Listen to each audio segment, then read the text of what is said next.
ছিংগাপুৰত থকা অসমীয়া লোকসকলে যাতে আমাৰ তদন্ত প্ৰক্ৰিয়াত আহি সহযোগিতা কৰে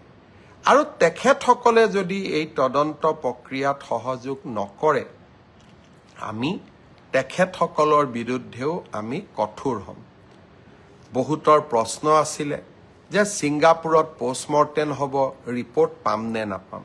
যোৱাকালি জুবিনৰ পত্নী গৰিমা গাৰ্গৰ হাতত আমি ছিংগাপুৰৰ পোষ্টমৰ্টেম ৰিপৰ্টটো তুলি দিছোঁ গুৱাহাটী মেডিকেল কলেজত হোৱা পোষ্টমৰ্টেমৰ ৰিপৰ্টটো অহাকালি আমি জুবিনৰ পত্নী গৰিমাৰ হাতত তুলি দিম পোষ্টমৰ্টেম ৰিপৰ্টটো গুৱাহাটীৰ পোষ্টমৰ্টেম ৰিপৰ্ট ৰাজহুৱা কৰিব নকৰিব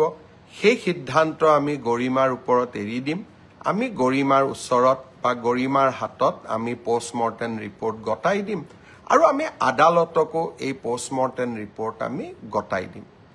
আপোনালোকক জনাবলৈ পাই মই সুখী হৈছোঁ যে জুবিনক ন্যায় দিয়াৰ ক্ষেত্ৰত আমি আৰু এটা ডাঙৰ কাম কৰিবলৈ সক্ষম হৈছোঁ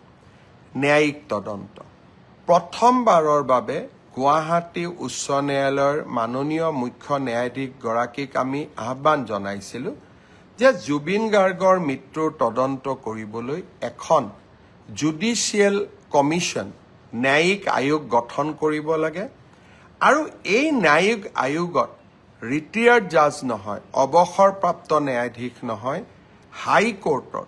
বৰ্তমান ন্যায়াধীশ এজনক নিযুক্তি দিব লাগে আমাৰ অনুৰোধত মাননীয় উচ্চ ন্যায়ালয়ৰ মুখ্য ন্যায়াধীশ ডাঙৰীয়াই এজন বিচাৰপতি জাষ্টিছ সৌমিত্ৰ শইকীয়াক এই আয়োগখনৰ অধ্যক্ষতা কৰিবলৈ অনুমোদন জনাইছে যিসকল লোকে এই বিষয়ত দৃষ্টি ৰাখে তেওঁলোকে নিজেই জানে যে হাইকোৰ্টৰ সিটিং জাজে জুডিচিয়েল কমিশ্যন হেড কৰা আমাৰ ৰাজ্যত কৰবাত আগত এবাৰ বা দুবাৰ হ'ব পাৰে কিন্তু ই স্বাভাৱিক নহয় অহাকালি আমি জাষ্টিছ সৌমিত্ৰ শইকীয়া আয়োগ গঠন কৰিম